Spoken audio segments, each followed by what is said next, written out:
रमजान के महीने में कल ईद के त्योहार से पहले आखिरी जुमा है, जिसे अलविदा जुमा भी कहा जाता है। और ये जो नमाज पढ़ी जाएगी उसमें उत्तर प्रदेश में संभल और मेरठ में खासकर बहुत कड़ाई की जा रही है। कहा जा रहा है कि सड़क पर नमाज नहीं पढ़ी जा सकती, घरों के छतों पर नमाज नहीं पढ़ी जा सकती, और अगर कोई ऐसा करता है तो उसके खिलाफ कड़ी कार्रवाई होगी।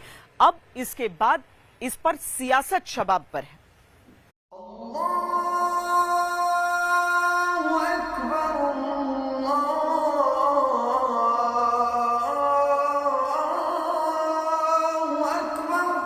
सड़क पर नमाज पढ़ी तो पासपोर्ट रद्द हो जाएगा, छत पर नमाज पढ़ी तो एफआईआर हो जाएगी, सड़क पर नमाज पढ़ी तो ड्राइविंग लाइसेंस रद्द हो जाएगा। नमाज पढ़ने को लेकर प्रशासन की सख्त चेतावनी। दिल्ली से संभल, संभल से मेरठ, मेरठ से महाराष्ट्र तक हलचल। जी हां, रमजान का मुकद्दस महीना खत्म होने को है। रोजेदारों को ईद का इंतजार है, मगर ईद से पहले रमजान के आखिरी जुमे पर नमाज को लेकर हलचल बढ़ गई है।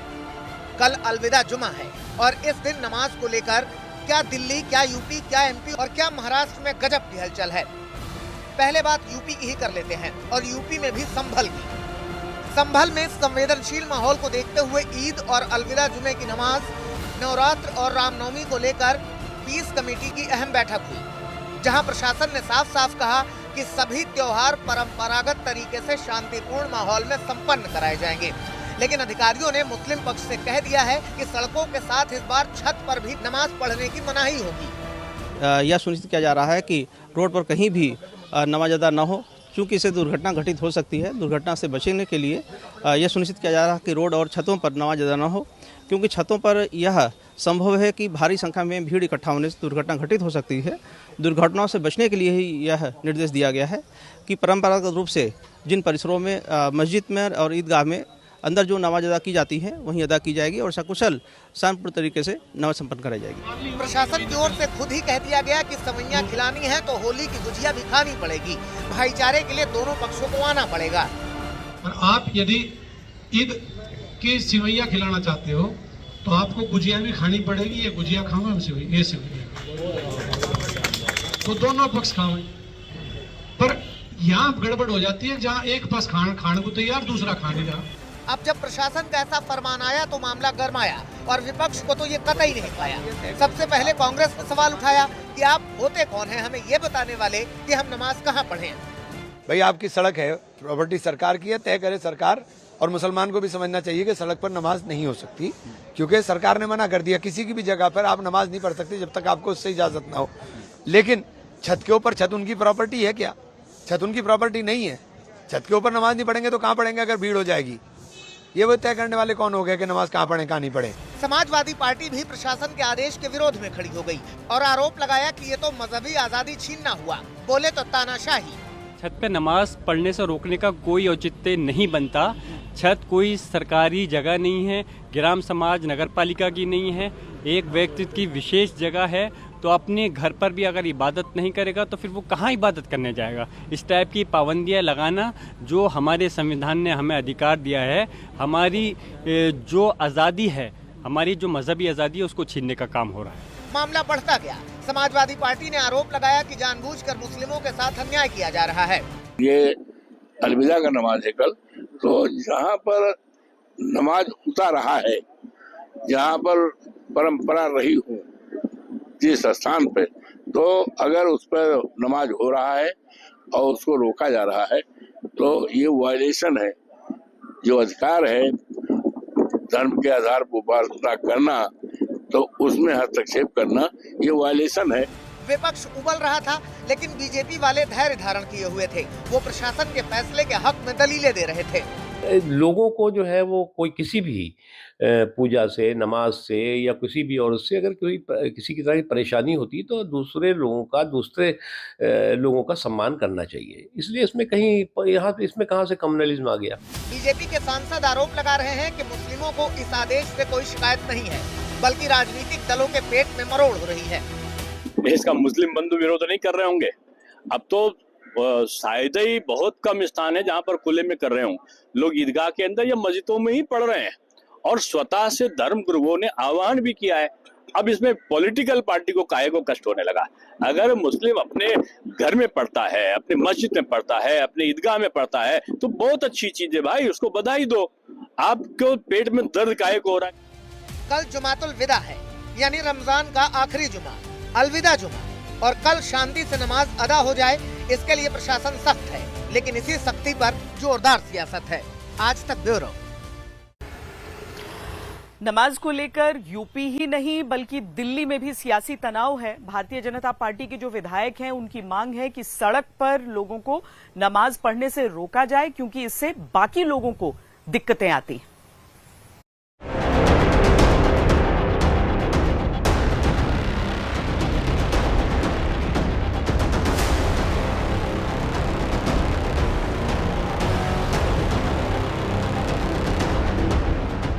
पिछले कुछ दिनों से संभल संवेदनशील बना हुआ है। ईद तक सब कुछ शांति से निपट जाए, इसके लिए वहां प्रशासन सख्त है, मगर संभल से निकला हुआ विवाद दिल्ली तक आ पहुंचा है। दिल्ली में बीजेपी के विधायकों ने भी मांग की है कि सड़क पर नमाज की मनाही होनी चाहिए। लेटर में यही लिखा है कि जो सड़कों के ऊपर नमाज हो रही है, नमाज पढ़ते हर शुक्रवार को ट्रैफिक जाम हो जाता है, एम्बुलेंस फंसी रहती है। मैंने एक माता मंदिर जो हमारा कनाट प्लेस के पास है, वहाँ पर आधे घंटे तक एक एम्बुलेंस खड़ी रही। मैं नीचे उतर के उनको कहा भी है, भाई एम्बुलेंस फंसी है, उनके कान पर जूं नहीं रहेंगी। और ये हर हफ्ते का सवाल है। जब मस्जिद के पास उनके पास जगह है तो मस्जिद में नमाज पढ़े। ऐसा नहीं हम किसी कानून के विरोधी हैं, अपने कानून का पालन करें, ट्रैफिक व्यवस्था को ठीक से चलने दें। बीजेपी के विधायक ये तर्क देते हैं कि सड़क पर नमाज पढ़ने से रास्ता बाधित होता है, स्कूल के बच्चे जाम में फंसते हैं, एम्बुलेंस को रास्ता नहीं मिलता और जनजीवन बुरी तरह प्रभावित होता है। इसलिए सड़क पर नमाज पढ़ने की मनाही होना चाहिए, रोका जाना चाहिए, क्योंकि लोग परेशान होते हैं। हम किसी के नमाज अदा करने को या न करने के विरोधी नहीं हैं। आप मस्जिद में करिए ना, जहां आपने जो करना है उस कार्यक्रम को वहां बनाइए, लेकिन मेन रोड में करके आप लोगों को परेशान न करें। बीजेपी कहती है कि वो किसी के धर्म के खिलाफ नहीं है, किसी तरह की जोर जबरदस्ती भी नहीं है। बस इतना कीजिए कि सड़क पर नमाज मत पढ़िए, क्योंकि धर्म की आज़ादी तो सबको है। अगर सार्वजनिक स्थान पर, सड़क पर या राह चलते हुए जहां पर से लोगों ने गुजरना है, वाहन गुजरने हैं, अगर उस पर कोई भी किसी तरह का अतिक्रमण होता है इन दी फॉर्म ऑफ पीपल, लोग इकट्ठे होते हैं या फिर किसी और तरह की असुविधा होती है, तो उसके लिए निश्चित रूप से आवाज़ उठाई जाती है। तो इसी प्रकार से उन्होंने उस असुविधा को दूर करने के लिए वहाँ अगर सार्वजनिक स्थान पर ऐसा हो रहा है तो दूसरों को वो नहीं होनी चाहिए। कोई अपने धर्म का पालन करे तो उसको पूरी आज़ादी है, पर उसकी आज़ादी उसके अपने तक ही सीमित होनी चाहिए, ये नहीं कि वो दूसरों की आज़ादी में व्यवधान डाले।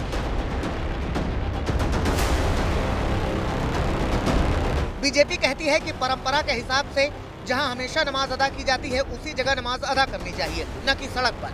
इसलिए मुस्लिम भाई बात माने, सड़क पर नमाज न पढ़ें।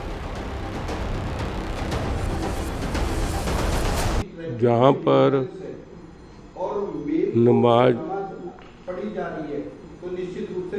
नमाज जो सड़क पे पढ़ी जा रही है, नमाज पढ़ने में किसी को कोई इतराज़ नहीं, सिर्फ इतराज़ है कि उस टाइम कोई स्कूल की बस, कोई एम्बुलेंस और आम आदमी को भी उसकी कठिनाई नहीं होनी चाहिए। बीजेपी कहती है कि ये धर्म का मामला है ही नहीं, बल्कि ये तो परेशानी का मामला है। अगर किसी काम से किसी को तकलीफ होती है तो सामने वाले को समझना चाहिए। मुझे क्या लगता है, धर्म और अधर्म का सवाल नहीं पैदा होता। लोगों को जो है वो कोई किसी भी पूजा से, नमाज से या किसी भी और उससे अगर कोई किसी की तरह की परेशानी होती है तो दूसरे लोगों का सम्मान करना चाहिए। बीजेपी वालों ने एक सुर में जब सड़क पर नमाज अदा करने पर पाबंदी की मांग उठाई तो विपक्ष ने भी करारा पलटवार किया। आम आदमी पार्टी ने सवाल उठाया कि आखिर बीजेपी किस तरह की राजनीति कर रही है। ये तो सिर्फ भटकाने वाली राजनीति है, लोगों को बहकाने वाली राजनीति है। सड़कों पे अब नमाज नहीं होती है पिछले काफ़ी टाइम से। अगर कहीं नमाज सड़क पे होती है तो वो मजबूरी वश होती होगी। अगर मस्जिद में जगह नहीं है, रमज़ान का टाइम चल रहा है, तो कुछ जगहें होंगी जहाँ आ जाती होंगी। भाजपा के नेताओं को कोई काम नहीं है, इनको सिर्फ एक ही काम है कि एक नेता कहता है कि मीट की दुकानें बंद कर दी जाएं, एक नेता आगे कहता है कि नमाज से दिक्कत होती है, किसी को अजान से दिक्कत होती है। ये मुद्दे से भटकाने के लिए जब कुछ काम नहीं होता तो धर्म की राजनीति पे ये लोग आ जाते हैं। राजनीतिक दल अपने अपने हिसाब से अपनी अपनी राजनीति को धार दे रहे हैं, मगर उनके अलावा अब हिंदू संगठन भी सड़कों पर नमाज पढ़ने के खिलाफ आवाज उठा रहे हैं। सार्वजनिक स्थानों पे जो नमाज पढ़ करके यातायात बाधित किया जाता है, यातायात को प्रभावित करने का प्रयास किया जाता है, अराजकता की जाती है, कहीं रेलवे पे, कहीं ट्रेन में, कहीं बसों में, कहीं आए दिन जो दिखाई दे रहा है कि सड़क को घेर करके बीच सड़क पे नमाज पढ़, ये बहुत ही गलत है, अपराध की श्रेणी में आता है। ये धर्म नहीं है बल्कि अधर्म है। खैर, दिल्ली में भी नमाज को लेकर सियासी जंग मची है। ये जंग और कब तक चलेगी कह नहीं सकते, मगर भारतीय राजनीति की धुरी धर्म पर घूम रही है। दिल्ली से अमित भारद्वाज और जितेंद्र बहादुर सिंह के साथ आज तक ब्यूरो। तो एक तरफ नमाज के मुद्दे को लेकर सियासत है, दूसरी तरफ नवरात्र को लेकर भी तनाव है, इस बात को लेकर कि दिल्ली, एमपी और यूपी, इन सभी जगहों पर भारतीय जनता पार्टी के नेता ये मांग कर रहे हैं कि नवरात्र के त्योहार के समय जो मीट शॉप हैं, जो मीट की दुकानें होती हैं, उन सब पर ताला लगाना चाहिए, क्योंकि नवरात्र पवित्रता का त्योहार है। इस मुद्दे पर भी जमकर सियासी बयानबाजी चल रही है।